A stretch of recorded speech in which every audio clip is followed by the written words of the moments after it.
नमस्कार, स्वागत है आपका हमारे YouTube channel tutor for you में। और हम लोग आज डिस्कस करने वाले हैं कंटिन्यूअस चार्ज डिस्ट्रीब्यूशन के बारे में, जो कि इलेक्ट्रोस्टैटिक्स चैप्टर का ही एक पार्ट है। इससे पहले हमने इलेक्ट्रोस्टैटिक्स के ऊपर 2 और वीडियोस बना रखी है, जिसमें हमने चार्ज के बारे में जाना है।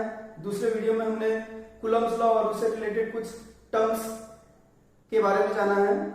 अब ये तीसरा वीडियो है, तो मेरी ये दरख्वास्त है कि आप कृपया उन दोनों वीडियो को भी जरूर देख लें, ताकि ये तीसरा वीडियो आपको अच्छे से समझ में आ सके। इसके अलावा इसके बाद में हम एक वीडियो बनाने का प्लान कर रहे हैं, जिसमें तीनों वीडियोस का हम एक रिकैप या यूं कहें कि समराइज करके हम उसमें पेश करेंगे। खैर, बिना किसी आगे की भूमिका के हम लोग सीधा कंटिन्यूअस चार्ज डिस्ट्रीब्यूशन टॉपिक पे आते हैं। तो कंटिन्यूअस चार्ज डिस्ट्रीब्यूशन मतलब होता है ढेर सारे चार्जेस का एक जगह पर होना। एक जगह पर होना मतलब किसी लाइन में होना, किसी सरफेस में होना, या फिर किसी मैटर के पूरे वॉल्यूम में ही प्रेजेंट होना। तो किसी भी तरह अगर एक सिस्टम बनता हो चार्जेस का, मतलब बहुत सारे चार्जेस अगर एक जगह प्रेजेंट हो बहुत क्लोजली, तो उसे हम लोग कहेंगे कि ये एक कंटिन्यूअस चार्ज डिस्ट्रीब्यूशन है। तो ये 3 तरह से हम लोग देखते हैं। एक, अगर किसी स्ट्रेट लाइन में या फिर किसी भी सॉलिड के एजेस में, एजेस लाइक अगर वो क्यूब है तो क्यूब के किनारों पर, अगर वो एक सर्कल है तो उसके सर्कमफ्रेंस पे, मतलब उसकी परिधि पर अगर चार्जेस हो क्लोजली स्पेस्ड, तो हम लोग बोलेंगे कि वो लीनियर चार्ज डिस्ट्रीब्यूशन है। Linear charge distribution. तो जब भी किसी बॉडी के एजेस में यानी किनारों पर क्लोजली चार्जेस अगर प्रेजेंट रहता है, तो हम लोग उसे कहते हैं लीनियर चार्ज डिस्ट्रीब्यूशन। और पर यूनिट लेंथ में, यानी कि इकाई लंबाई में जितना चार्ज प्रेजेंट होता है, फिर से कहूंगा, यूनिट लेंथ में जितना चार्ज प्रेजेंट रहता है, उसे हम लोग कहते हैं linear charge density. That means it is the ratio of the charge and the length, और the charge per unit length is called linear charge density. Unit इसका कूलम्ब पर मीटर, और सीजीएस यूनिट अगर देखें इसका तो वो हो जाएगा स्टैट कूलम्ब पर सेंटीमीटर। खैर, हमने यहां सिर्फ एसआई यूनिट को ही मेंशन किया है। इसे हम रिप्रेजेंट करते हैं लैम्डा से। तो लैम्डा इक्वल टू हम देखते हैं Q by L।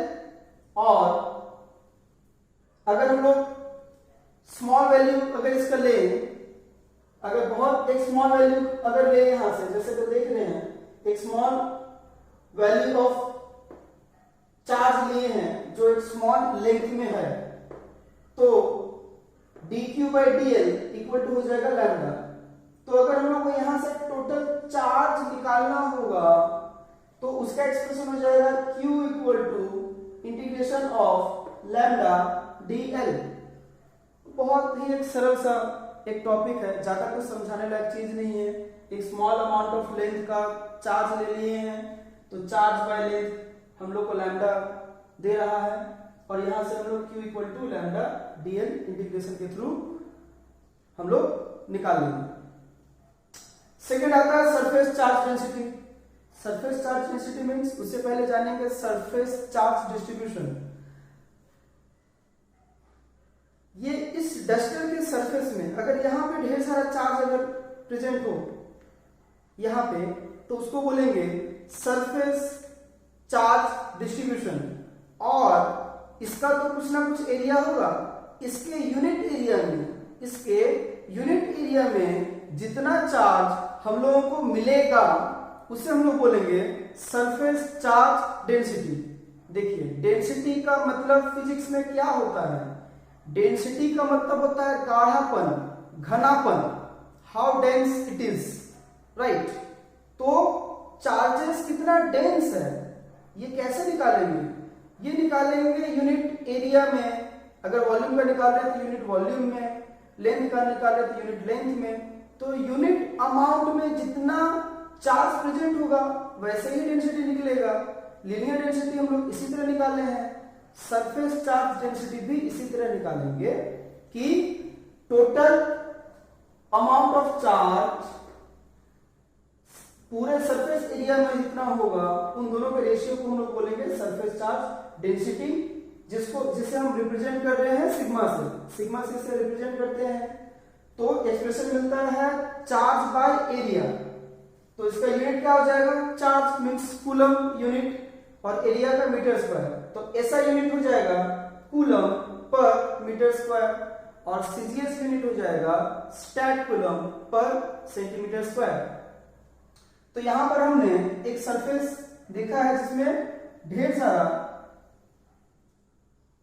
Charge reside कर रहा है। तो इसमें हमने एक छोटा सा एरिया लेकर के उसके चार्ज को कैलकुलेट किया है, उसके सरफेस चार्ज डेंसिटी को कैलकुलेट किया है। तो आएगा, तो हम लोग को मिला है sigma equal to D Q by D S. तो टोटल चार्ज अगर हम लोगों को निकालना होगा तो हम लोग सिग्मा डी एस को इंटीग्रेट कर देंगे सरफेस इंटीग्रल से, तो हम लोग को टोटल चार्ज यहां भी मिल जाएगा। ठीक उसी तरह जैसे लीनियर चार्ज डेंसिटी वाले केस में हम लोग टोटल चार्ज निकाले थे। अब ये एक बॉडी आपको मैं दिखाना चाहूंगा। इसके पूरे अंदर में अगर चार्ज हो, पूरा भरा पड़ा हो चार्जेस से, मतलब इसके पूरे वॉल्यूम में अगर चार्ज प्रेजेंट हो, पूरे आइटम में अगर आवेश उपस्थित हो तो उसे हम लोग कहेंगे वॉल्यूम चार्ज डिस्ट्रीब्यूशन। और इसके यूनिट वॉल्यूम में जितना चार्ज प्रेजेंट होगा उसे हम कहेंगे वॉल्यूम चार्ज डेंसिटी। इसे रिप्रेजेंट करते हैं रो से। यूनिट क्या होगा? तो charge per volume, that means coulomb per metre cube, और सीजीएस में stat coulomb per centimetre cube. यहां पर हमने एक क्यूबिक स्ट्रक्चर बना रखा है जिसका हमने एक, ये बहुत स्मॉल हमने कंसीडर किया है।